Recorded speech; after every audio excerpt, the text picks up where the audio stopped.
Have you ever wanted to start your very own podcast? Sorry, that's a dumb question. Of course you wanted to start your own podcast. Podcasting's amazing. Head on over to blubrry.com. That's BLUBRRY.com. Use promo code Gamepinions, and then that's right, you listening to this right now, you can have a free month of podcast hosting service, and also if you take that promo code, you can also get a free month of stats so you can keep track of that podcast that you're working so hard on. Blubrry is incredible, and the features are simply amazing. I don't have time to talk about them, though, because I have to start my own show. So after this episode of Gamepinions, make sure you head on over to blubrry.com, look up what it is all about, use promo code Gamepinions, and get started on an adventure of a lifetime.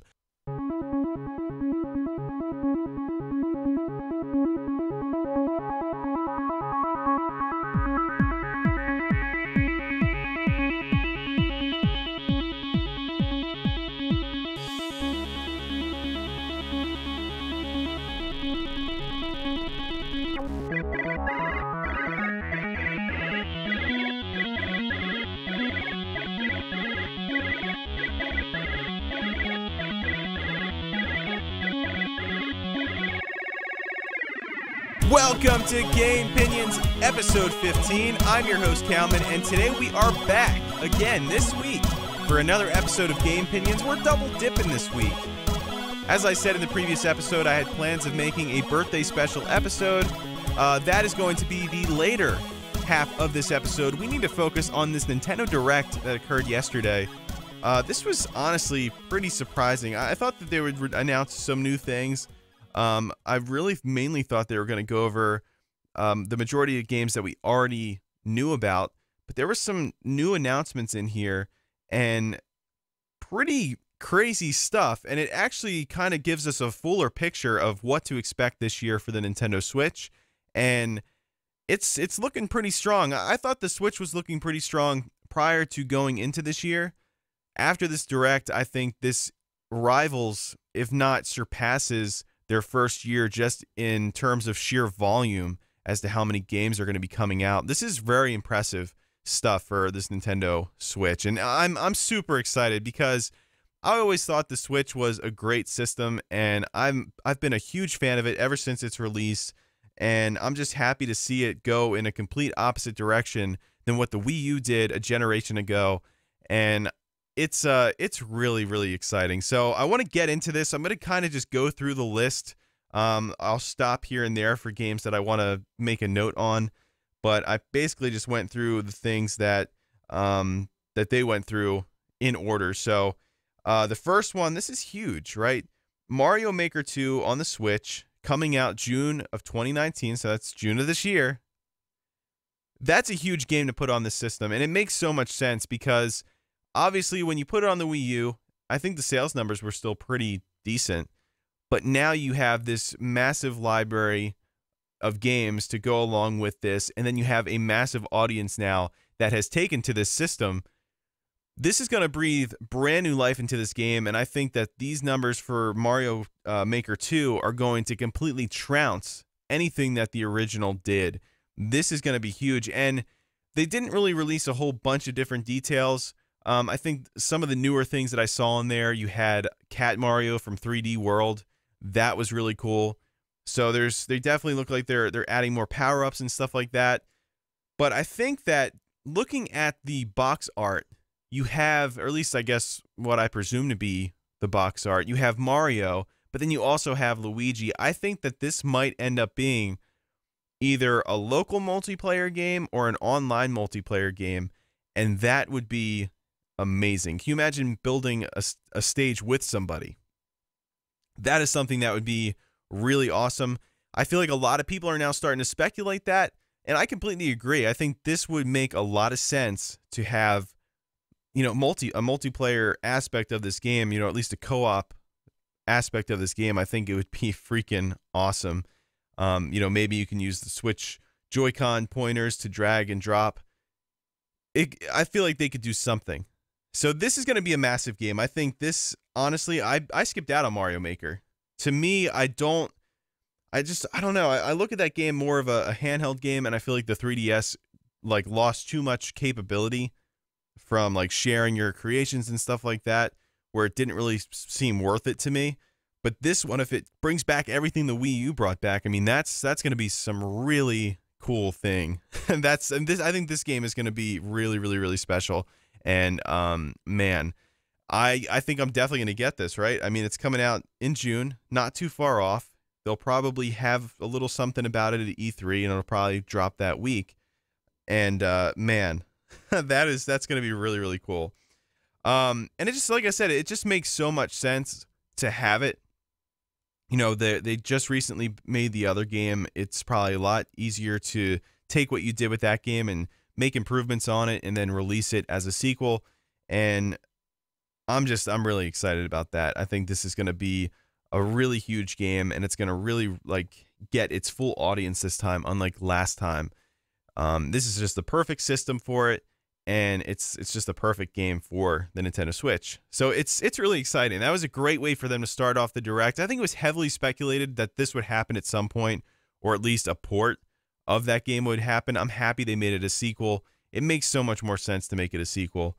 And it's really cool. So I'm definitely going to probably pick that up this time around. I just skipped out on the Wii U because at that point I was kind of over the Wii U. I was like, you know, this system is just not going in the direction that I want it to.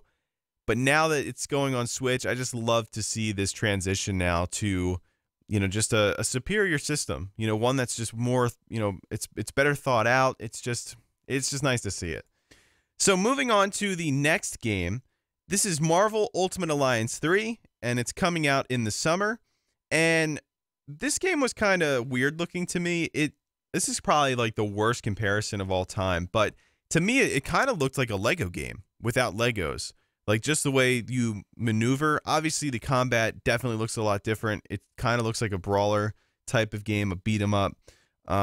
Really, really kind of strange looking, but I'm not really sure how I feel about this game. I don't know if this is like a AAA game. It kind of doesn't look that way. It looks like it kind of looks a little bit rushed, but I'm not really sure what kind of footage we're seeing. You know, the resolution and stuff like that always looks a little funky when you're watching it through Nintendo Direct as opposed to when you're playing it. So it's kind of hard to gauge on that.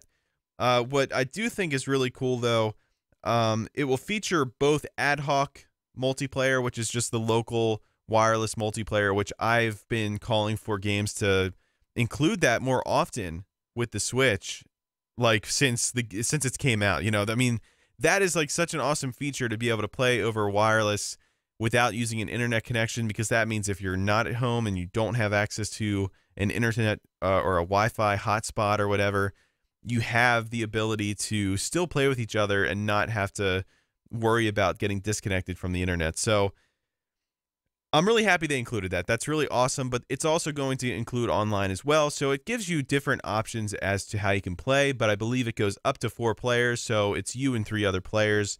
And yeah, there's a whole bunch of different characters and stuff in there. It looks cool. You know, I never played one of these games before, so I don't really know what it would really feel like to play it.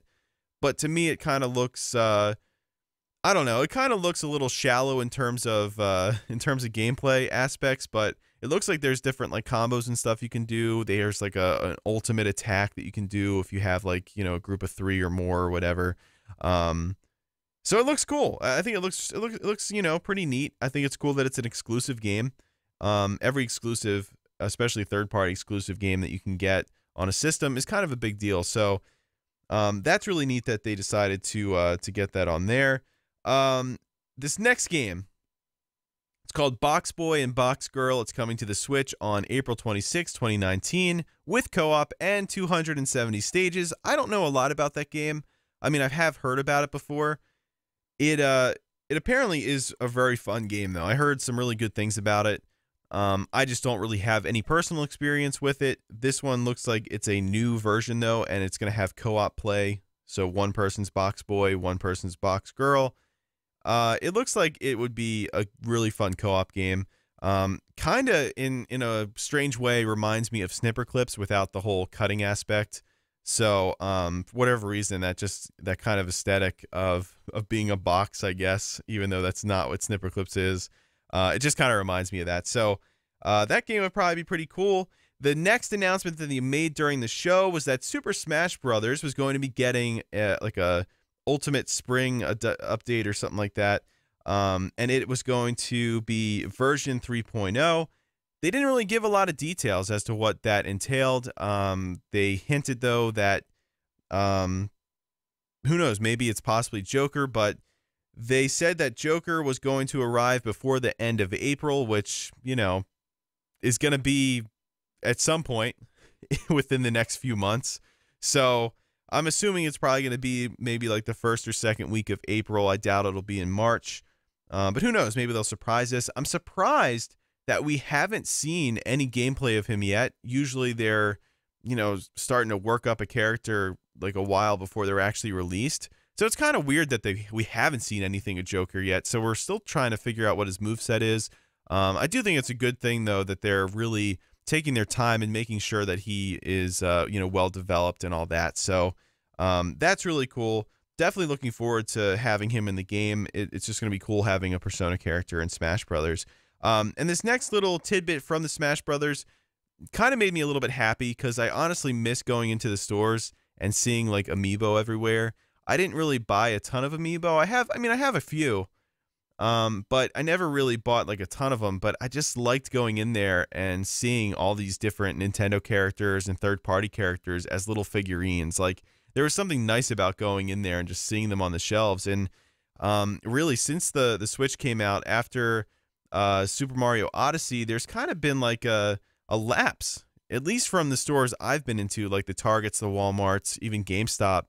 There hasn't been a lot of amiibo out there, so it's kind of disappointing because I just liked seeing it. Like even if I wasn't like a huge like purchaser or a huge consumer of that particular you know, those particular products, it was still nice to just go in there and see all these awesome like Nintendo figurines.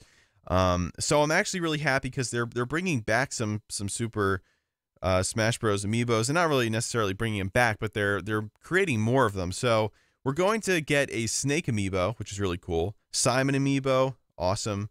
Pokemon Trainer Amiibo with Squirtle and Ivysaur as their individual Amiibos. That's going to be really awesome as well. I'll probably snag me a Squirtle, and I will probably, I'm thinking I might get Simon too, just because I've been kind of into Castlevania recently. But that's just really cool. It's cool that they're bringing those back, and I'm really looking forward to seeing those in stores again. Because I don't know, it's just there's something I kind of miss that portion of the Wii U generation when you just had all of these crazy amiibo out in the public. It was kind of a big deal.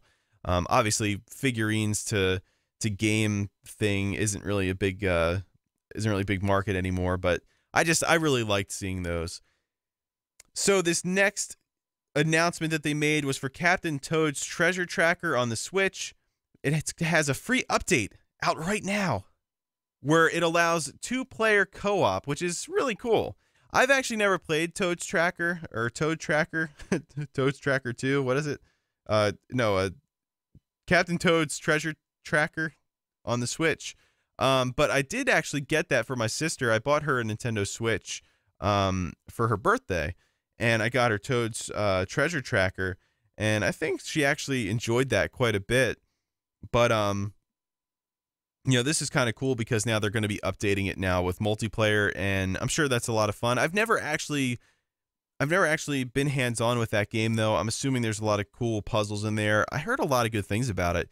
I heard somebody not too long ago bash that game a lot, and I'm just thinking I'm pretty sure that was a pretty well-received game. If I'm remembering correctly, it was just really short or something like that. I'm not really sure, but it's pretty cool. And on March 14th, they're gonna have paid DLC with 18 new challengers and 5 new courses. So new challenges, new courses. I imagine that's a lot in terms of Captain Toad. I don't believe they released a price for that yet, but it's coming out pretty soon, so we'll know we'll know pretty much right around the corner here. So this next announcement is Bloodstained Ritual of the Night comes out in the summer. This game looks like kind of a modern day Castlevania game, especially with the whole, playing the game upside down. It looks really cool though. I'm guessing this game was out before because I've definitely heard of this game before. It's probably out on the other systems.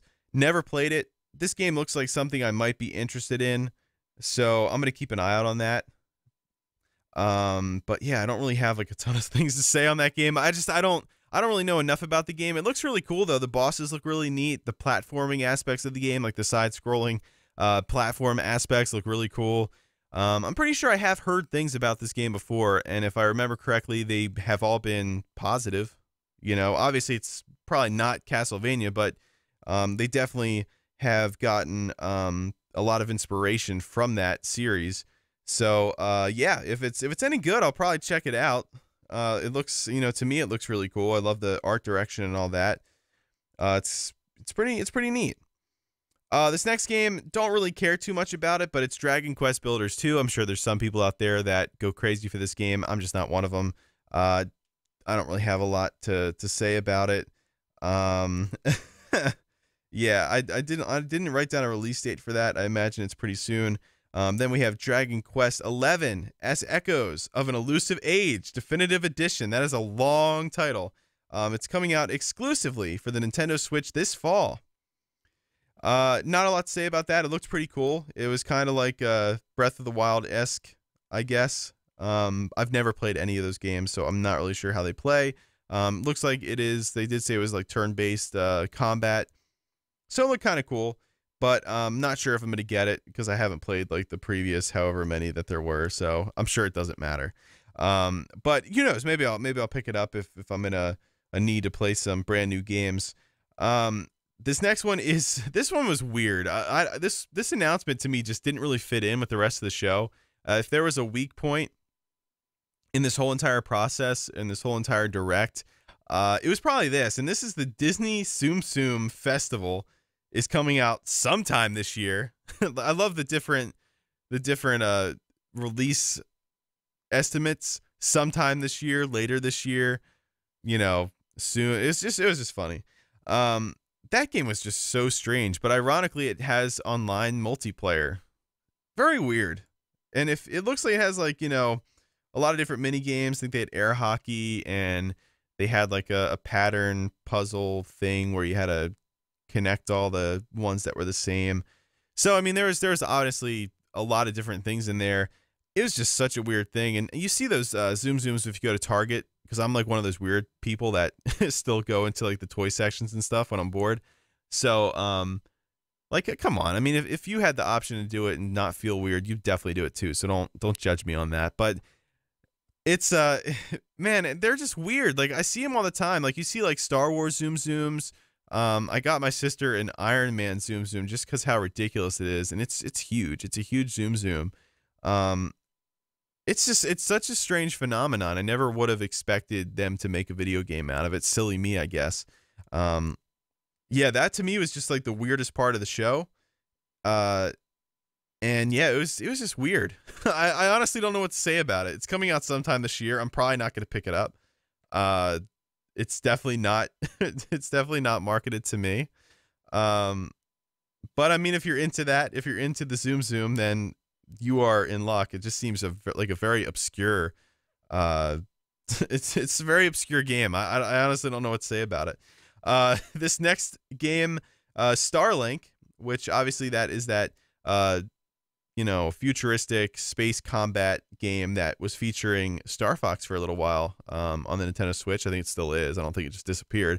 It's on there, and they are adding new characters: Star Wolf's lieutenants, Andrew, Pigma, and Leon. April this year, it's going to be adding those characters in. I'm getting like all mixed up. My notes are awful this time around. I'm just gonna be honest; they are not good. So that's cool. They're adding more Star Fox elements. That, you know, obviously they took a lot of inspiration from Star Fox, so it's cool to kind of see this Nintendo Switch version kind of have this exclusive you know, bonuses to it. Kind of makes it more unique. I think it makes the Switch version a little bit more worth it. All right, so this next game, Rune Factory 4, special remastered for Switch. Once again, not really super interested, don't really know a lot about Rune Factory. And they announced Rune Factory 5 is in development. And yeah, once again, not really something that I'm super interested in. This next game, however, from Square Enix is really interesting. And it's called I'm gonna butcher this, Oninaki, and it's basically an RPG that has to deal with like reincarnation. It looks like you cross between two different worlds. You go back and try to help like lost souls. The combat looks really neat, and it's weird. It doesn't look like it's turn-based, and it also doesn't look like, you know, like an MMO style of combat. It looks like you're actually attacking, and then you have souls helping you out while you're doing it. So I'm not really super sure about the combat. It looks really interesting though, and it looks like something that I would personally enjoy. And the overall like direction of the game, it looks really cool. It looks, you know, very atmospheric, and it's really neat. And I think this is also a Switch exclusive, and it's coming out in the summer of 2019. Looked really neat, and I think I'm definitely going to pick that up. This next game, Yoshi's Crafted World, is coming out on March 29th. There is a demo in the eShop right now that I have played, and honestly, it was a lot of fun. Like, I think that these Yoshi games and even the Kirby games, I think they're at their best when Nintendo just kind of, you know, comes up with new concepts for them. This game was really interesting because, you know, there's that whole, you know, you're not just going in a straight line. Like, there's different avenues and things that you go. You can come closer to the screen, you can go further away, you can go behind the map.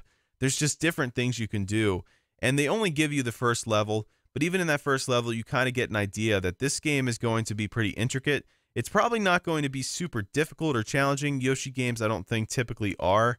Same thing with like Kirby, but I think that if you want to collect like all the flowers and all that, I think it's going to be quite a challenging endeavor to do that. So it's easy to just breeze through, but if you want to take your time and collect everything, that's where the challenge kind of starts to arise, and I think that's how it's going to end up being. So it's hard to tell after the first level, but I think this is going to be a very easy game to pick up and play. Or it's not, I don't think it's going to be very challenging, but I think it's going to be moderately challenging to collect everything, maybe more so than that. So I think that game looks really cool though. The style is really neat. You know, you just kind of see that Yoshi is like this fuzzy little guy. You know, he almost looks like felt. It's really cool. I love like the cardboard aspect. It just makes you feel like you're in like this little, almost like a diorama in a way. I feel like this game honestly would have really benefited from having 3D. I kind of feel like this game was originally made for the 3DS, and then I think they decided to put it on Switch just because of how the game is layered. And I think this is an example of the merging of Nintendo's mobile department, or, you know, portable gaming department, with their their console teams. I think this was one of the games that translated through that to having it on the Nintendo Switch. So it looks beautiful. It honestly does. It looks really beautiful. It's a really, you know, polished game. It's, you know, a typical Nintendo game. I mean, we'll get games and we won't hear about them for a while, and it's really because Nintendo is just polishing them up to make them the best they can possibly be, and it's awesome. It's awesome to see that be the case. So this next game, Fire Emblem 3 Houses, or is it Fire Emblem? It's not Fire Emblem 3. Got to be careful where you put the emphasis. It's Fire Emblem 3 Houses. It's not Fire Emblem 3 Houses. It's Fire Emblem, Fire Emblem 3 Houses.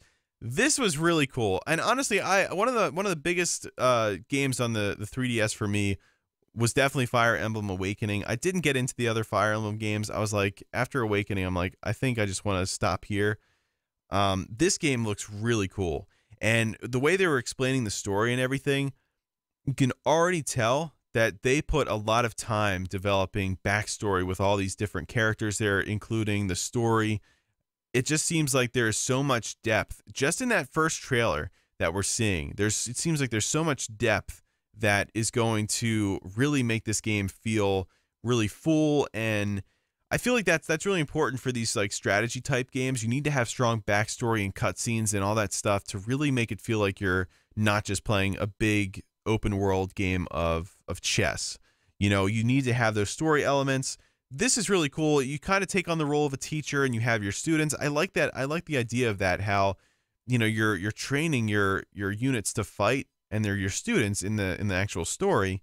And I don't know. There's something about that I really like, and it seems like you can decide like which faction you are depending on which house you choose. It looks like you're going to be fighting alongside those houses, though. It doesn't look like there's going to be like, a civil war or anything like that. It looks really, really interesting though. And there's just other elements that I'm sure are going to kind of make that whole storyline a lot darker than how it was starting to kind of portray itself. I feel like some crazy stuff is going to happen in this game, but man, this game looks amazing. And also, I believe if I remember correctly, the characters have actual feet. They're not little nubs. So, if you remember the Fire Emblem Awakening, one of the biggest complaints was that the characters had tiny little feet. They were tiny little baby feet. In this one, I think they actually have feet. If they actually showed it, I might be just imagining that. Maybe I was so enamored with how good the game looks that it was like that. But already right off the bat, you can tell just from like the 3D animations and the 3D designs of like the characters and stuff, the graphics. It definitely looks way better than any other Fire Emblem game that we've seen. 3D aspects of the like in terms of like the graphics, like the resolution and all that in 3DS, that was one of the weak points. The 3D models didn't look great. Obviously the anime looked amazing, but the 3D or the 3D portions of the game where you're actually seeing the character models, they didn't really look all that great. I think this one automatically fixed that, and it actually looks really, really good. So this is a game that I'm really excited for. And luckily, I don't really have to wait too long because it's coming out on July 26th. And there's a lot of things about that game that I really like. And that's a game that I feel like I'd probably end up playing on the Gamepinions channel just because of how much I got into Awakening on the 3DS. It just really captivated me. That whole strategy aspect of those games is just so much fun, combining units and all different things, the whole marriage system. I'm just really curious to see what new spin they have on this one when it comes out, because I'm sure they have some kind of new wrinkle to this game, and I'm super excited about it. It looks so good. It really does. So let's move on to this next one, and people are calling this a battle royale game. I don't really know if that's the case, but it's called 99 Tetris. It's available right now. You're essentially playing Tetris with like 98 other people. You can see all the different boards in the background, and you can throw garbage at people. So that's like these gray blocks that I guess kind of stack up, and you can basically just screw your opponent over. And this is the weirdest thing. I don't think this is on any other system. I'm pretty sure this is a brand new thing, exclusive for the Nintendo Switch, and it is just the wildest thing. And I really don't know what to think of it. I'm sure I'll play it at some point. But it seems like it's going to be extremely complicated and very difficult to actually win. But it's really cool.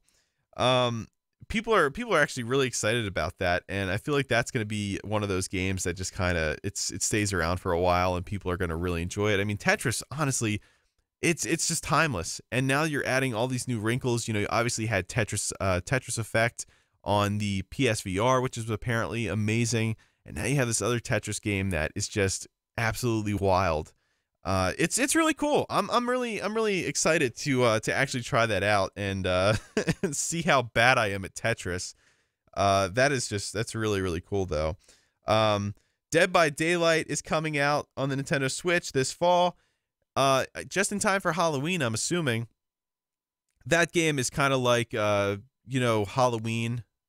No, I guess it wasn't Halloween. I'm trying to think what that game was.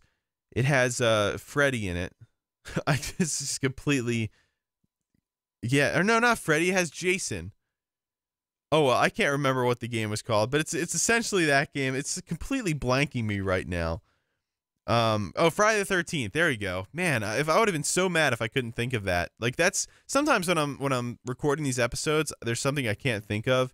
And then I'm like, while I'm talking, I'm trying to think, like, what was I trying to say? And I just think about it all throughout the day. And then one day it just kind of pops in my head. Shoot, I didn't say that. Or I said this. And it's just, or I'll listen to the show back and I'll be like, oh man, I missed an opportunity to say that. But yeah, this game is kind of like Friday the 13th. If Friday the 13th was a relatively good game. Yeah, Friday the 13th sucks. I'm sorry. That game is just completely awful. This game is very similar to that. I think the map area is a lot more. I think it's more like smaller. It's smaller in scope, I think, but or smaller in scale rather. But I feel like there's more areas to hide, and there's like more. It's more condensed. There's like more meaningful things in the areas that you're given as opposed to, like Friday the 13th. So it's apparently like I've never actually physically played it, but I have seen this game played quite a bit. I've watched a ton of YouTube videos that people were playing this game in, and that was basically what I kind of gathered out of it. This looks like a much more condensed and a lot more meaningful Friday the 13th, and it seems like the stakes are a little bit higher. It's neat. I think it's really neat. You know, there's different things that you can do to escape, and I feel like this game is really cool. I don't know if I necessarily would play this on the Switch.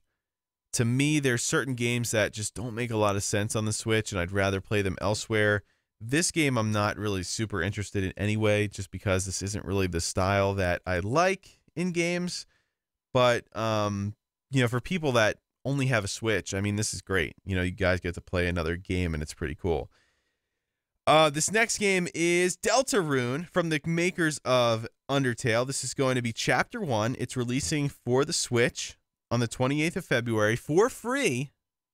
And I believe this is already out on PC, but I think this is the first console that this is going to. And that trailer was absolutely hysterical. It had these censorship dogs in there, and it was, I mean, the creators of Undertale, they just have, I don't know, there's something special about what they do and the way they can connect with people, you know, through these games, and just how wacky they are. You know, it's definitely a really, really cool development team, and it's hard not to be charmed, I think, by Undertale and by this game now. There is just some really funky things going in the head of that creator, and that was a hilarious trailer, and definitely going to try that out. I mean, I think Undertale is actually on the Switch right now. I have it on PC. I didn't play it all the way through. I just feel like it would work better as a handheld game. I think it's like $9 right now on sale on the Switch. So I'm going to probably pick that up. I'll probably play through that, and definitely pick up this Deltarune for free on the 28th, because it looks hilarious. It really does. And it cracks me up. Just the stuff that they come up with is just hilarious. So it's really cool. This next one is Daemon X Machina. The demo is out, but it's launching in the summer of 2019. I also played this one. It feels like a mech game. There's a lot of customization. You can customize your character. I believe you can customize your, I'm trying to think what it's called now. I think it's the arsenal is what they consider your machine. I didn't really do a lot of customization with that. I mainly just played inside the little stages that they gave you. The combat seems like it is it's a little bit bulky, but I kind of imagine that a mech would actually be a little bit like, I don't know, maybe not super docile. I don't even think docile is even the correct word I'm trying to go there. That's not at all what I was trying to say. It's not really like super refined in its movements. So you're not going to be super precise. It's kind of just a heavy, bulky thing that's moving around. That's what the aiming kind of feels like.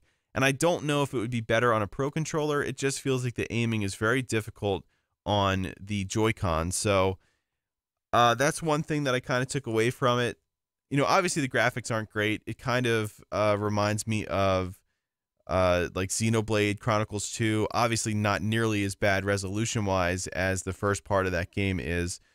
But it I don't know, it kind of has some like Freedom War vibes in a way too, just like the feeling of the maps that you go out to. But it's I don't know, I don't really have a strong opinion of it yet. I feel like I need to play a little bit more of it. I think that the combat's a little bit slow so far. I am kind of, just in the first little stages, so I imagine that you're trying to get your bearings, and they'll probably unlock new abilities and stuff like that as you go along. But I think that it has a lot of potential, and I think that it's a unique game on the Switch right now. We don't really have anything like that currently available on the Switch. So I think that's actually a really cool game to include in there. It kind of satisfies a shooter-like game role, but also this mech game that is kind of one of its kind on the Switch. So it's really neat. I'm gonna definitely monitor that game and definitely continue to play the demo and get a better grasp of how the game is. But so far, I don't think it's bad. I definitely don't think it's bad. I think that it's definitely a decent game at best. At worst, it's a decent game. But it just, I don't know. Right now, it seems a little bit empty, a little bit easy. So I'm just kind of concerned that there might not be a lot of depth there. But to me, I definitely want to still give it a shot and continue to play the demo. Get a better grasp of what is going on. The next game is Grid Autosport. It's coming to the Switch in the summer, and it's coming with all the DLC. It's going to have online multiplayer. It's going to have split screen, even in handheld mode. I believe it's going to have split screen. Usually, you don't really see games doing that. It is cool though that they are including that feature in there. I don't really know a lot about Grid. I've never played any of the Grids, but it looked like a pretty decent game, similar to like Gran Turismo and stuff like that. So it's good to have more games on the Switch, and racing games are like a genre that, to me, I don't feel like there's one that really runs away with it. I mean, Mario Kart, obviously kart racing is different than, racing simulation and stuff like that. It's cool to see it out there though, and I hope that it's a decent game. I mean, it looks like it's a pretty good game, I guess. It looks like a racing game. Hellblade, this is the next game. Hellblade, Senua's Sacrifice is coming out this spring. This game was out a couple years ago, and to me, this does not match up with Switch at all. I feel like this is something that you're going to want to play on the big screen at the best possible graphic setting to get the full experience. Kind of a weird game selection to pick on there. Thought that was a little bit weird. Mortal Kombat 11 is going to head to Switch on April 23rd. Not really super interested, but once again, another fighting game on the Switch is a good thing. Unravel 2 is available March 22nd. It has co-op. Never played the first game. It looks like a really interesting game, though. I don't really have a ton of stuff to say about that one. Assassin's Creed 3 Remastered and Liberation Remastered heading to Switch as a package deal. I guess Liberation's just kind of inside Assassin's Creed 3. Liberation, if you remember, was a PlayStation Vita exclusive game that took place, I believe, in New Orleans. So that's really cool. They have it on there. It's going to be on the Nintendo Switch, and it's going to have all the DLC included with it. So ironically, I think the last game that was on, or last Assassin's Creed that was on a Nintendo system was Assassin's Creed 3. I don't believe that 4 was on there. So yeah, that's exciting. It was one of the poorly kept secrets about Assassin's Creed 3 that was like speculated so heavily, and it looks like it's going to actually just be the game. It doesn't look like it's going to be streamed or anything like that, so no weird way of playing the game. You just can play it normal. Final Fantasy VII is coming out on March 26th, and Final Fantasy IX is available now. Both those games not super interested in, but if you are, that is awesome. Astral Chain by Platinum Games is coming out on August 30th. This game looks like it's going to be freaking awesome. Platinum is an amazing team of great talent. Obviously you have Bayonetta 3 still in production. But this is seriously a really, really, really good team, and I am super excited about this game. It looks like the combat, it's almost like Persona-like, but obviously the combat isn't turn-based. It looks like you're actually going in there and slicing it up, and you have some kind of it's almost like a attack dummy or something that's going to help you attack. It's like a machine or some kind of something. It's weird. But it looks cool. It's hard to explain because it's just you're attacking from both sides, and you can kind of do your own thing while your machine is attacking on one side. You look like you are kind of connected though through like some kind of energy like vein or something. It's cool. it looks really awesome, and it's, you know, a brand new exclusive for the Nintendo Switch, which is really awesome. This last game, though, is the biggest announcement of the entire Direct, and that is Link's Awakening is now going to be coming out in 2019, remastered. So that was the Game Boy Legend of Zelda game. It's going to be remastered in this really wild art style on the Nintendo Switch. It's clay-like. It is just, there's something really special about the way that they handled the game and how they really just presented this. It's just, it looks like you're in like a claymation or I don't know. It's just weird. It's really cool though. Really beautiful. The gameplay looks a lot of fun. Link's Awakening is a game that I have on the Virtual Console. Never got around to playing it. Definitely am going to pick this up as soon as it comes out. And that honestly feels like a type of game that I'd like to play on the channel too. And that is, man, that's a huge, big time announcement. And the Switch is looking pretty darn good. Combine all these games that I just talked about with Animal Crossing, Luigi's Mansion 3, you know, all these other games, Pokemon. There is just so many things coming out now for this system that it's loaded. This is a loaded console, and I'm sure there's other games that I can't even remember off the top of my head that are coming out for this machine. This is seriously awesome, but Link's Awakening is a big time announcement. To me, that is that's huge. And once again, an example of their handheld division merging with their console division. I feel like this is another product of that. I feel like this would have been another Link Between Worlds style game on the 3DS, but because of the merge, they put this out on the Switch, and holy crap, it looks amazing, and people are excited. The anime cutscene in the beginning looked awesome. There is just, man, if they need to make a Legend of Zelda anime, like that'd be freaking amazing. But that is, oh, I'm so excited for that game that it is just absolutely crazy. So, you know, this Nintendo Direct was honestly huge, bigger than I thought it was going to be, and they packed a lot of stuff in a short period of time. It's really, really, really awesome, and I feel like we even have more games at E3 that they could potentially reveal. I still think we're going to see a Metroid Prime Trilogy game. There's just been so many reports on that I feel like that is basically confirmed, but there's still so much to be excited about for this system that it's really exciting. So we're gonna hop into this next section here. This is gonna be my gaming birthday memories, and we're gonna start this off. I have like a hard time kind of associating gaming with a lot of my birthdays, so I'm gonna just kind of rattle off 4 that I really remember really, really well. So I'm going to start off by one that was Fire Emblem Awakening. So we talked about Fire Emblem earlier. I mentioned that this was one of the biggest games for me on my 3DS. Like, I was super into this game. I thought it was amazing. It kind of meant a lot to me because I remember I got it close to the time where my birthday happened. So I got it around that time. And I remember my mom took me to the GameStop. You know, we were kind of just going out to eat for like my birthday, and you know, we stopped at GameStop, and I think this is honestly the last time I ever went to GameStop with my mom. Like, I just don't go to the store with her anymore. So this was kind of when I was still kind of like a kid, but I mean, I graduated high school, but I still kind of had like that kid-like mentality in a way.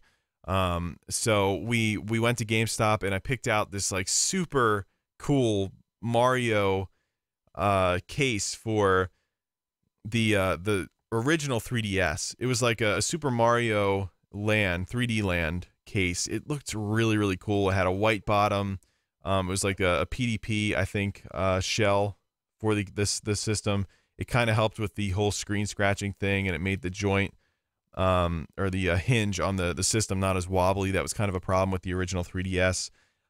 It was freaking awesome. It was an awesome case, and I don't know, I just remember coming back home and looking at it, and I always got joy out of looking out of that case, and you know, just really, I don't know, I look back at it as a fond memory. It was also the first birthday that I spent not in my original home, and we were in a different state. So you know, there was a lot of things that kind of were going through my head during that time, and I just always look back on that and, you know, look back on it fondly, because it was just kind of a new adventure, and that was, you know, something I got to enjoy before I had to start working and all that. So I really liked that a lot. That was one of my favorite memories.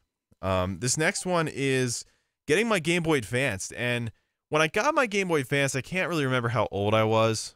It had to be a while ago, though. I mean, obviously, I had to be pretty young. Still in grade school, obviously. But I remember getting it, and that was a really special moment because I really didn't understand what it was. Like, I knew that it was like a Nintendo system and all that, and I was like, I don't really know too much about Nintendo. I don't know what games that I like. But I just remember, opening it up, and I had a Hot Wheels game. I was really into racing back then. Like, that was one of my biggest things. I loved racing. And I got this Hot Wheels game, and it was actually really, really fun. Like, you could race through, and there's different cars you could unlock, and they were more faster than each other. And it was like a top-down racing game, and you could do tricks off jumps, and it was actually really fun. I mean, I don't know if historically that game was well received.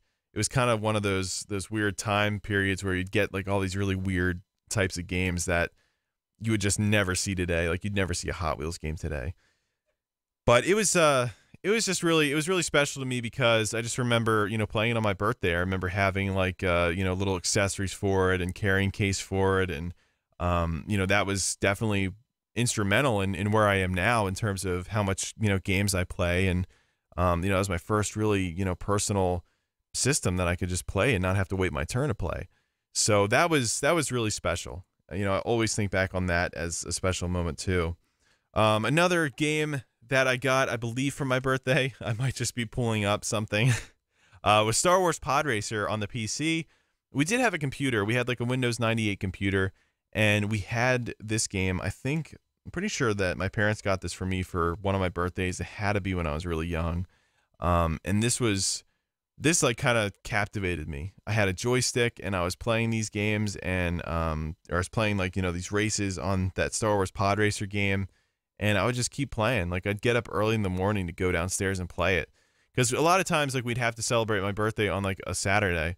So I'd have off on Sunday. So we'd open presents, like, late at night on Saturday. And whenever we got a new game, we'd always, wake up early and play it. So I woke up early and came downstairs, and I was playing this game. And I don't know, there's just something special, like, going on these different, like, stages and, these different tracks and different planets. And it just, I don't know, always think about that game as probably one of my favorite games of all time. It was phenomenal. I mean, just the amount of detail that game had for that time period. That game it's seriously hard. Like, if you go back and play that game now, it is seriously hard. It's fast paced, but once you get used to it, and once you're in that zone for such a long time, and you don't really notice, how difficult that the game can really be. But it was seriously an amazing game, really well done. There's so many different characters. My brother and sister really enjoyed that game too, and we even kind of bond over that now. We go back and talk about it, and it was just it was one of my favorite memories, honestly, just because of all the cool different pod racers I got to see. And I had like this little Star Wars Episode 1 book that I used to have, and it had a list of all these obscure characters that were in the movie, and a lot of times I didn't believe it. When I got this pod racer game, I'm just like, oh my God, here they are. There's Ben Quadraneros. I mean, obviously Ben Quadraneros in the movie, but it's like, hey, here's Neva Key. Here's, Mars Guo. Here's all these different characters. Odie Mandrell. It was freaking awesome. And it was just, once again, one of my favorite memories of all time. This next one was, it was a memory where my dad actually took me to this Monster Jam, I think, and it was in the Wachovia Spectrum in Philadelphia. We drove over there, and it was a lot of fun. So basically, I got home from school, and he said we had tickets to go, and I was like, oh, okay. So me and him went there, and we enjoyed some monster trucks, driving around, crushing stuff, and doing all kinds of crazy tricks. And it was really cool. We actually had a monster truck game on our PC. It was one that came with like the steering wheel that our steering wheel came with. It was like this little like demo that you could play. It had like a few like tracks and whatnot. And we actually knew Gravedigger from when we used to take trips to the Outer Banks. There was always this one portion in North Carolina where it was a store that actually had Gravedigger on the outside. It was like an actual Gravedigger monster truck. So we used to pass that by all the time, and you could always see on the side, it'd say Gravedigger. So we had that game, and we thought it was pretty cool. I was never super into monster trucks or anything, but it was something cool to just go to with my dad. So he took me there for my birthday, and I just remember coming home, and there was, presents wrapped, and we came home pretty late. I think it was, probably like around like 9:30, 10:30, something like that. And we opened presents, and there was two games that I wanted. I wanted a NASCAR game, and I wanted Need for Speed Underground. I knew I was only going to get one, so I wasn't really sure which one it was. And I ended up getting Need for Speed Underground. And this was on the PlayStation 2. That game was really popular in my family for some reason. I think it was really our first racing game that we had for our PlayStation. And it was a lot of fun. I mean, it's just a really fun game, easy to pick up. My parents actually really liked that game a lot. Like, my parents would actually, play the drag racing games together. My mom can't play a lot because she gets motion sick. So she can't really play like the games. It'll just make her feel like she's, going to throw up. But it was kind of weird. My dad got really into that. And I remember when I first turned on the game, we both were turning it on together. And we went into like this career mode. I can't remember, what exactly it was. And he helped me pick out the car that I was going to pick. He was telling me the different stats and stuff. And I was looking at it too. And we decided to pick, I think it was like the 206. I can't remember what the model of the car was. And we got really in depth with it. And it's something that we just typically didn't do. We used to play like, the old Madden games and stuff like that, but we never really sat down and played a game the same way we did this. So basically we kind of had like this agreement. So I would do the normal races, and I would do the drift challenges and stuff. And then my dad would take over and do the drag racing. And we would, basically tag team this Need for Speed game. Like, he would be the driver for the drag racing, and he was really good at it. And I was good at the other modes. And then we'd go back and we would decide what we wanted to improve on our car, what we were going to prioritize. And it was just a really fun experience. I think we ended up getting to a point where we couldn't progress any further because the racing was just getting really tough for, I guess, both of us at that point. But yeah, I'll never forget that. It was something that was a very special memory to me, and something that I'll always kind of just hold, just in my memory bank. Because I mean, we just I'd come home from school, and I'd sit down, and it would be like a Friday. My dad would be home because he'd work some weird hours at some point. But then we'd sit down and we'd play this racing game. And it was just really special. It was something that I wasn't really used to. We used to go outside and play baseball and stuff, but when it came to video games and stuff, it was kind of just like, more distant, and, we kind of just did our own things, but very interactive with the decisions I was making in that game. And it just felt like we had like a racing team together. And it was just really special. It was honestly really special. So that honestly was my favorite birthday memory of all time, just because of how much fun we had with that game, and what we did, and, the input both of us had on it. And it was just like we were building up this little car that didn't look like it was even meant for racing, and we were competing and doing all this different, customization to it. And I just remember my brother, he asked me, why aren't you changing your car? Like, why don't you get like the Nissan Skyline or something? It's so much faster. But I couldn't bring myself to change primary cars. I mean, we put so much time into it together that I just didn't want to move on from it. And I probably still have that memory card somewhere with that file on it, but that will always be special to me. Just seeing that. So yeah, I mean, it's just it's something really special. I mean, that's honestly, I can't say that enough. As to how cool that is. But yeah, it was just really cool.